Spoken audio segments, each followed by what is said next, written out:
A few weeks ago, I met Emily, this wonderful, elegant person. You do not want to be friends with me, trust me. Quand j'étais petite. A Simple Favor is based on a book of the same name. The tone of the film is kind of rom-com at the beginning and quite a chaotic mashup of conflicting genres in the end. The film's unique mix of thriller, comedy and drama offers something for everyone. It's a refreshing change from typical genre films. In addition to that, Anna Kendrick's and Blake Lively's performances are top-notch.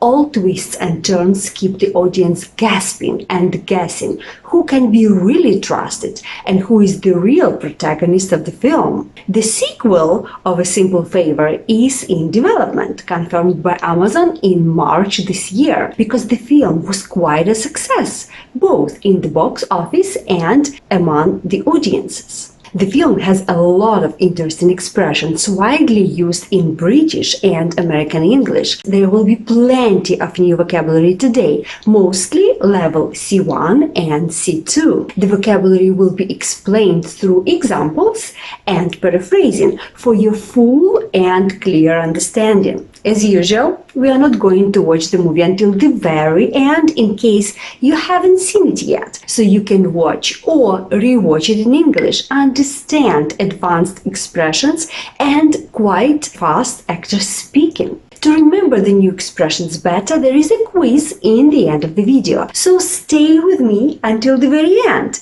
Let's learn new words and phrases and have fun watching the movie together. Hi moms, Stephanie here. Many of you have asked me for an update on the Emily situation.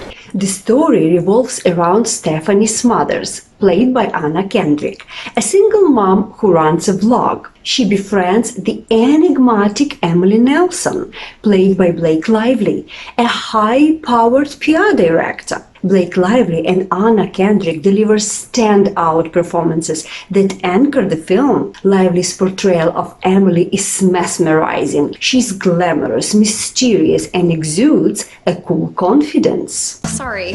Don't say sorry. You don't need to apologize. It's a female habit. Anna Kendrick perfectly captures the essence of a well-meaning but somewhat naive mom who gets caught up in a world far darker than anticipated. Your husband's a writer?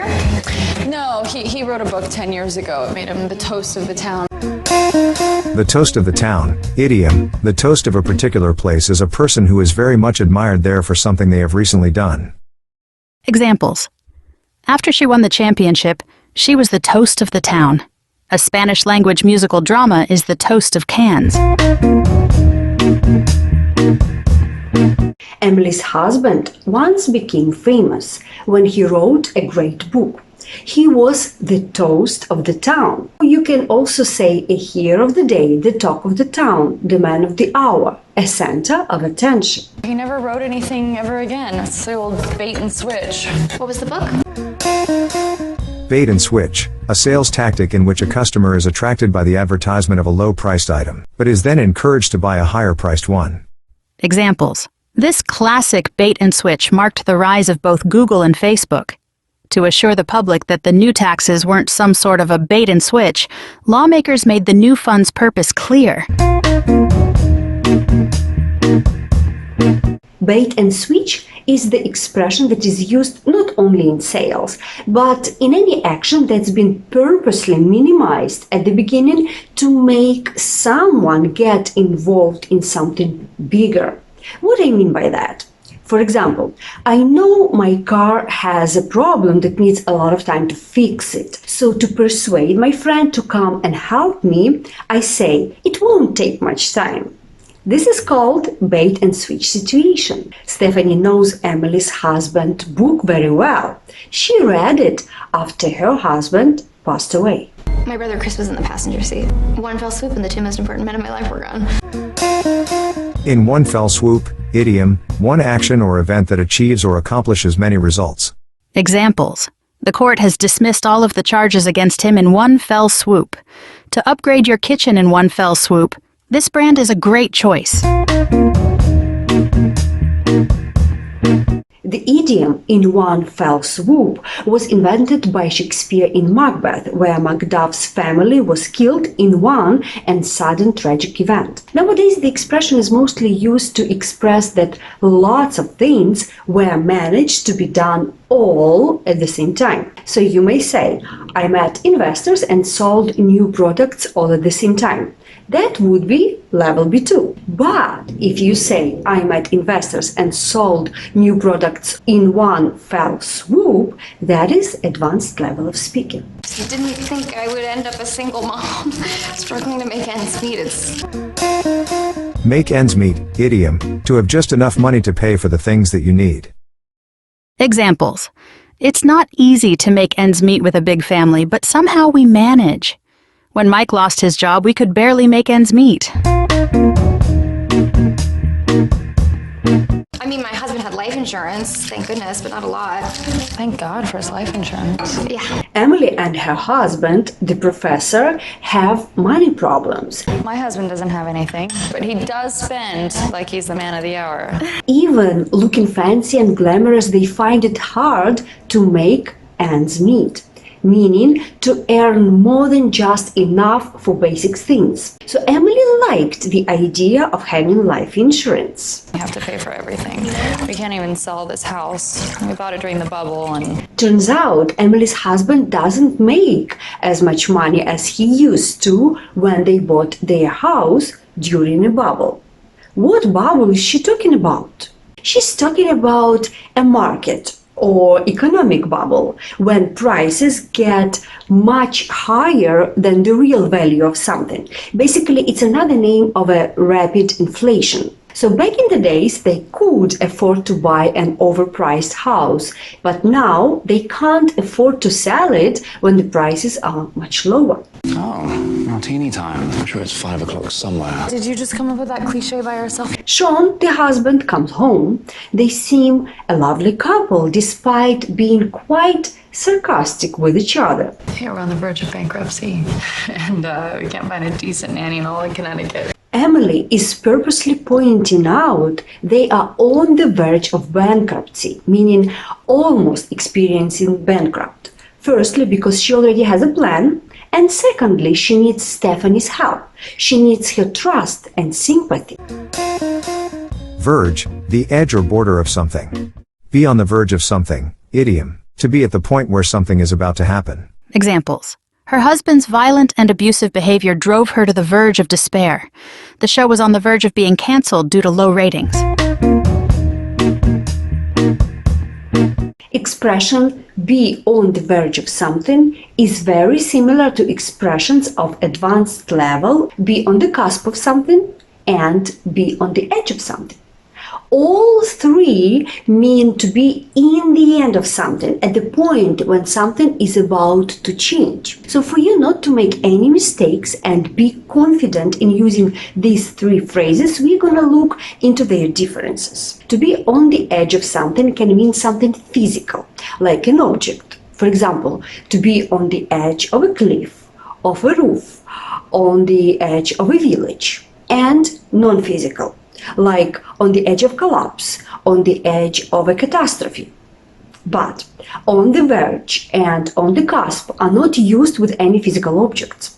You can be on the verge of success, tears, death, disaster, war, but never on the verge of a roof. That's wrong.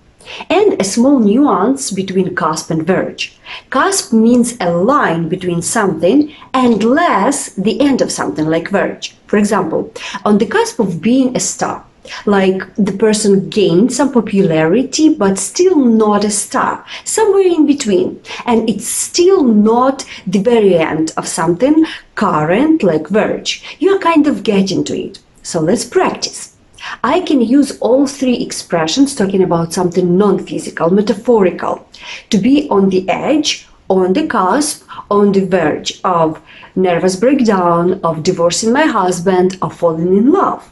But only on the edge of payment, of the counter, of the table. I hope you're gonna use confidently these advanced phrases without any confusions and mistakes. Did you just take my picture? I'm your book mom. Erase it, or I slap injunction on your yearbook, do you understand? Yeah. We see the first mystery, the first secret of the film. Emily is not just the person who's not fond of pictures. She literally threatens Stephanie, making her delete the photo. She says, "Erase it, or I'll slap an injunction on your yearbook."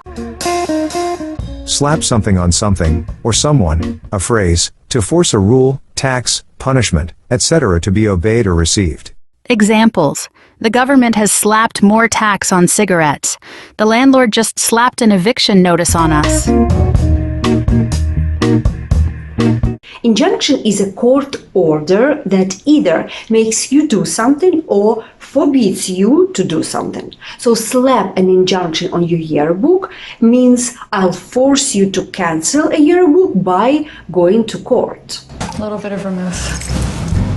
Swirl it around. Dump. They are going to Emily's house again, where Emily teaches Stephanie how to make a gin martini. A fun fact. It was Blake Lively's idea to promote her husband, Ryan Rannells' gin aviation in the film. Smart move, girl. You are so nice. I have no idea how you've survived this long. I'm not as nice as you think so. Are you baiting me? Emily needs to build sort of trustworthy friendship, so she challenges Stephanie with the allure of an open secret conversation, saying, "Are you baiting me?" Bait means to say something in order to get a reaction, to tease someone. So Stephanie reveals her secret. After the death of her father, she met her half-brother. She didn't know existed, but got into an affair with him. Oh my. Don't. The next day, Emily asks Stephanie for a simple favor, to pick up her son from school, and never comes back. Sean, Emily's husband, and Stephanie call the police to report a missing person. But Stephanie starts her own investigation. If you want something done right, you have to do it yourself. I will leave no stone unturned. Leave no stones unturned, idiom, to do everything possible to find something or to solve a problem. Examples. The researcher left no stone unturned in her search for the original documents. The party should leave no stone unturned in its fight for votes. Mr. Nylon's not here right now. Great, I'll wait. Knock yourself out. Stephanie goes to Emily's workplace to meet her boss, Nylon, and find out what was happening because she was told Emily went to Miami on business trip. The receptionist tells her, "Knock yourself out." This expression has three meanings. The first one is a straightforward one, when someone hits someone very hard, so that the person loses consciousness. For example, she hit herself on the ceiling and knocked herself out. Another meaning is to work very hard and become exhausted. For example, I knocked myself out to get the job done on time. And the last meaning is mostly used in the US, to tell someone to go ahead and do something.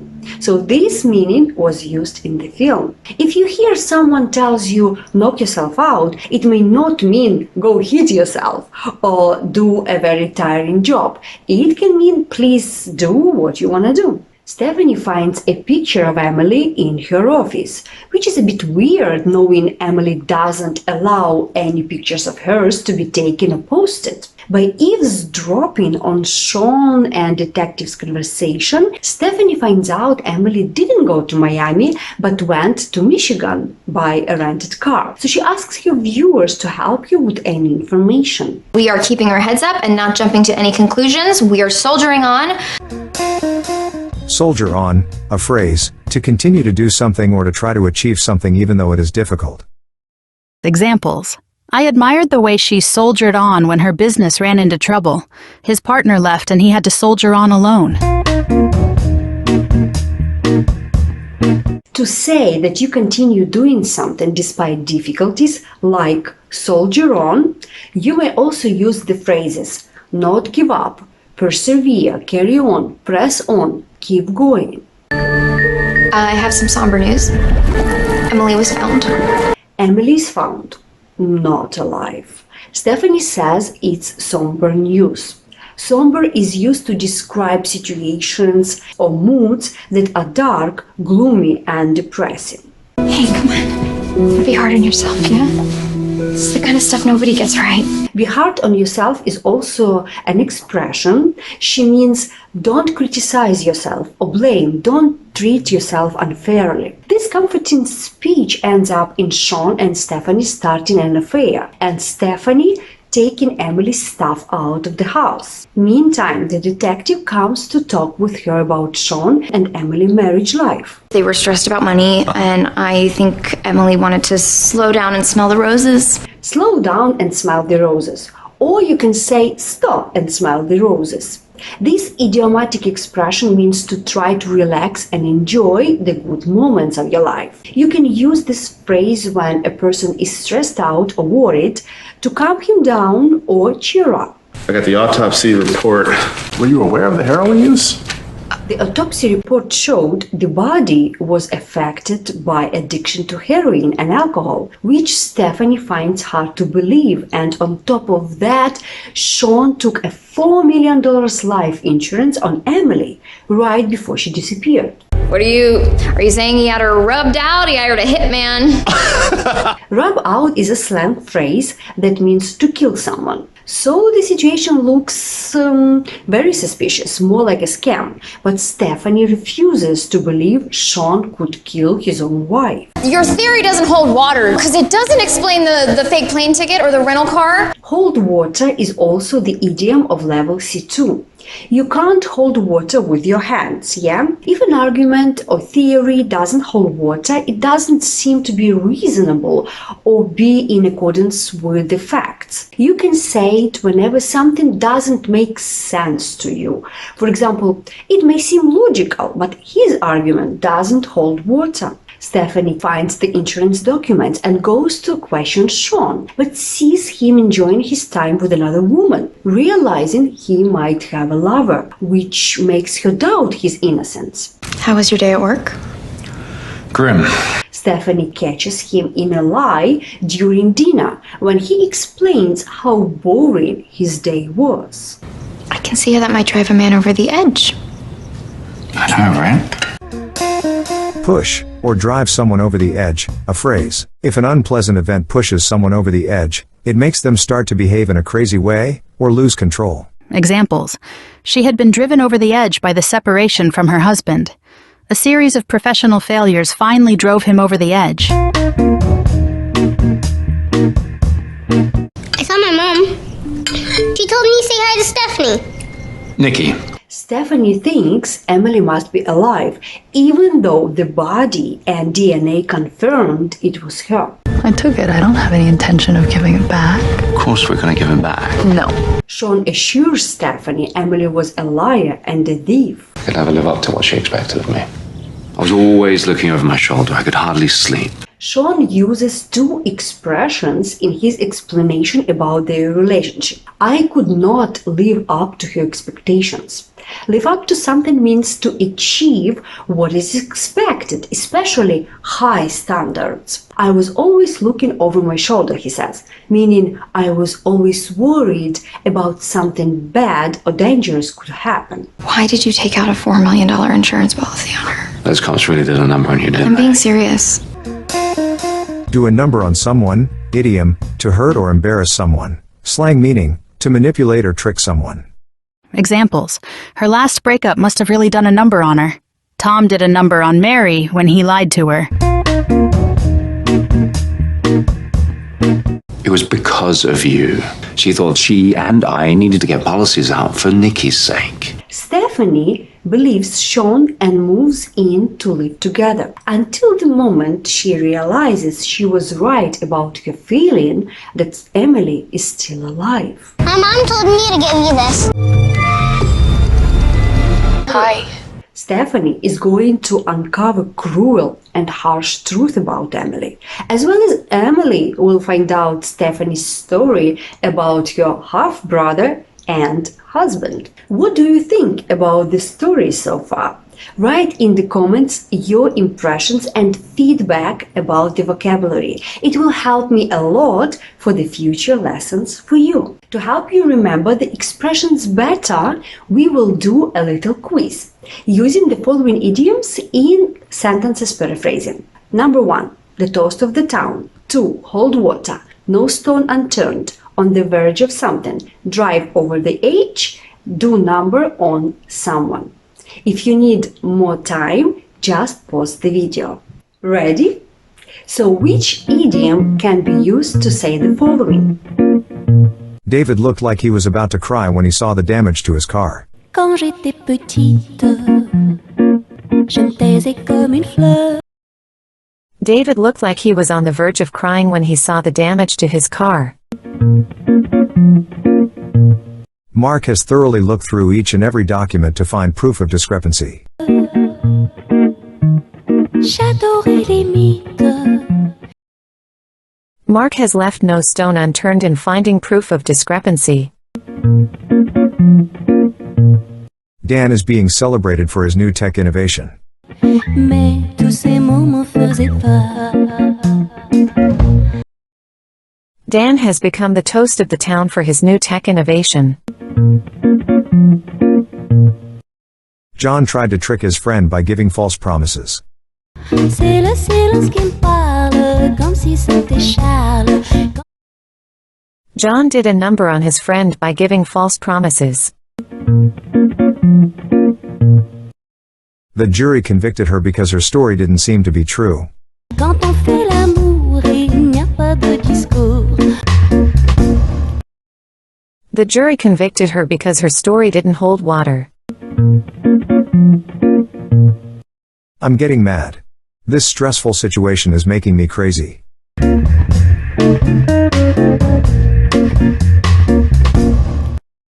I'm getting mad. This stressful situation is driving me over the edge. I believe you did great.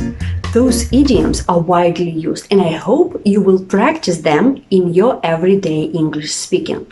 Hit me the like if you enjoyed. Watch a movie podcast review for your listening and reading practice. See you next Thursday. She is an enigma, my wife. You can get closer. You can never quite reach her. She's like a beautiful ghost.